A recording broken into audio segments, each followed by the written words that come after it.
दिशा सालियान की मौत पर अब खुलकर सियासत हो रही है। महाराष्ट्र के बीजेपी नेता दिशा सालियान की मौत पर आदित्य ठाकरे और उनकी सरकार को घेर रहे हैं। और उधर सुशांत की मौत का दिशा से क्या रिश्ता है, ये तो फिलहाल जांच के बाद ही पता चलेगा, क्योंकि एक बड़ा सवाल है। लेकिन दिशा मौत के बाद भी राजनीति का मोहरा बन गई है। परिवार वाले गम और गुस्से में हैं कि दिशा के चले जाने के बाद भी उन्हें चैन नहीं मिल रहा। कनेक्शन क्या है, जांच के बाद पता चलेगा। लेकिन दिशा मामले को लेकर भी नए नए खुलासे हो रहे हैं। सियासत इस पर अलग से गर्मा रही है।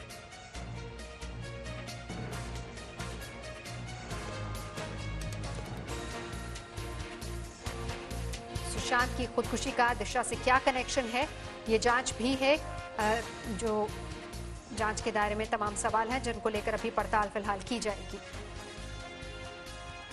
सुशांत सिंह मामले की जांच में सीबीआई की एंट्री हो चुकी है, तो वहीं ईडी भी एक्शन में है। आज रिया के सीए से पूछताछ की जाएगी, जबकि कल यानी कि 7 अगस्त को रिया ईडी के अफसरों के सामने पेश होंगी। और वैसे खबर ये भी आ रही है कि बिहार पुलिस की निगाहों से बचती भाग रही रिया मुंबई के अपने अपार्टमेंट में वापस लौट आई, यानी सवालों का सामना करने के लिए रिया तैयार है।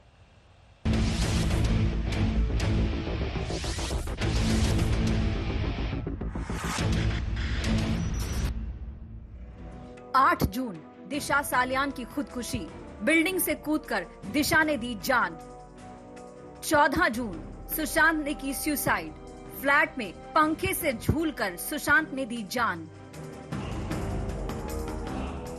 एक एक्टर और एक मैनेजर की 6 दिनों के भीतर खुदकुशी का क्या कोई रिश्ता है? क्या दिशा सालियान की खुदकुशी से परेशान होकर सुशांत सिंह राजपूत ने अपनी जिंदगी खत्म करने का खतरनाक फैसला किया? मुंबई पुलिस इस पूरे मामले की जांच कर चुकी है। दिशा की मौत को खुदकुशी मान चुकी है, लेकिन सवालों की बौछार जारी है। महाराष्ट्र के पूर्व मंत्री और बीजेपी के बड़े नेता नारायण राणे ने इस केस को नया ट्विस्ट दे दिया है। कि पिछले कुछ दिनों से 8 तारीख से पहले से मिस दिशा सालियान अपने फियांसी श्री रोहन रॉय के घर पर थी, रीजेंट गैलेक्सी नाम की बिल्डिंग में। हमने सीसीटीवी फुटेज भी एग्जामिन किया है, उस बिल्डिंग का सीसीटीवी फुटेज भी हमारे पास है। इसके अलावा उस बिल्डिंग में और कोई नहीं आया।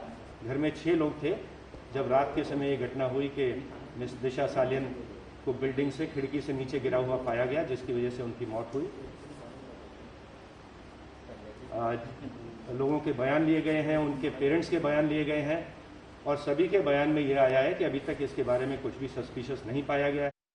ऐसा जवान लड़के लोग को लेके जाके पार्टी में उसको मारना, मगर ये छुपा नहीं सकते। महाराष्ट्र सरकार जो आज है वो गुनहगार को प्रोटेक्शन दे रहे, बचाने की कोशिश कर रहे। असली गुनहगार मैं समझता हूं 3 पार्टी का सरकार है, दूसरे 2 पार्टी के लोगों ने करने नहीं देना चाहिए। इस तरह की मर्डर करना और आत्महत्या करके करना, ये लोगों का धंधा है। नारायण के सवालों ने दिशा सालियान की मौत को बेहद रहस्यमय बना दिया। आरोप लग रहे हैं कि दिशा सालियान की पार्टी में महाराष्ट्र का एक राजनेता भी मौजूद था। सियासी और बॉलीवुड के गलियारों में उठते सवालों के बीच आदित्य ठाकरे की सफाई आई। आदित्य ने आरोपों के छींटों का साफ जवाब दिया। गंदी राजनीति हो रही है, मुझ पर और ठाकरे परिवार पर कीचड़ उछाला जा रहा है। राजनीतिक नाकामी की हताशा की वजह से सब हो रहा है। एक मौत पर राजनीति इंसानियत पर धब्बा है। मेरा इस मामले से कोई लेना देना नहीं है। मेरे बॉलीवुड सितारों से अच्छे रिश्ते हैं, लेकिन ये अपराध नहीं है। मुंबई पुलिस पूरे विश्व में जानी मानी एक जांच एजेंसी है, प्रतिष्ठा है मुंबई पुलिस को, सबको मालूम है।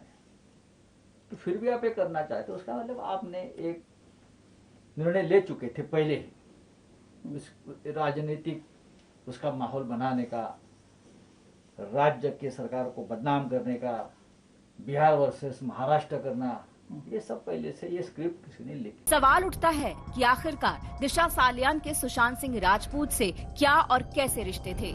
सुशांत की मौत से ठीक हफ्ते भर पहले यानी 8 जून को दिशा सालियान की मौत किन हालात में हुई? दिशा की मौत 8 जून को मलाड के एक फ्लैट की 14वीं मंजिल से गिरने से हुई। दिशा ने अपने बॉयफ्रेंड रोहन रॉय के साथ मिलकर ये फ्लैट 1.5 करोड़ में खरीदा था। इसी फ्लैट में उस रात दिशा, रोहन और उनके दोस्त पार्टी कर रहे थे। दिशा फ्लैट के एक कमरे में बंद होकर अपने दोस्तों से बात करने लगी। दिशा करीब 20 मिनट तक अपने दोस्तों से बात करती रही, लेकिन करीब 20 मिनट से ज्यादा गुजरने के बावजूद दिशा कमरे से नहीं निकली। रोहन और दिशा के दोस्तों ने कमरे का दरवाजा खोला तो देखा दिशा कमरे में नहीं है। जब सभी ने झांक कर देखा तो दिशा नीचे जमीन पर लहूलुहान पड़ी थी। उसे फौरन उठाकर शताब्दी अस्पताल पहुंचाया गया, लेकिन उसकी जान जा चुकी थी। मुंबई पुलिस ने इस मामले में रोहन रॉय, पार्टी में मौजूद उसके बाकी दोस्तों, दिशा के घर वालों समेत और भी कई लोगों के बयान दर्ज किए हैं। अब तक छानबीन में वो इसे खुदकुशी मानकर चल रही है। इधर दिशा के परिवार वाले भी कह रहे हैं कि उन्हें मुंबई पुलिस की जांच पर भरोसा है और दिशा की मौत पर सियासत बंद की जाए, लेकिन सियासत थमने का नाम नहीं ले रही। सौरभ वक्तानिया के साथ साहिल जोशी, मुंबई आज तक।